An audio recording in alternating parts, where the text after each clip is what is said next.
Urime kena këgja shumë, kështu që krejt dhe kom kena me ogru, mes me pas për vëdërim, kështu për shkrim mëra që është një kanë të bërë.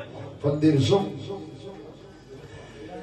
Në vazhdim, Gjavet Zymiri i përshëndet gjithë shësnin nga Mariseva, pashto dhe nga Feja, firmen Garden Bau, pashto dhe Zymirin me komën e moshën të Uqëkves. Hajde këzuar.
Attention.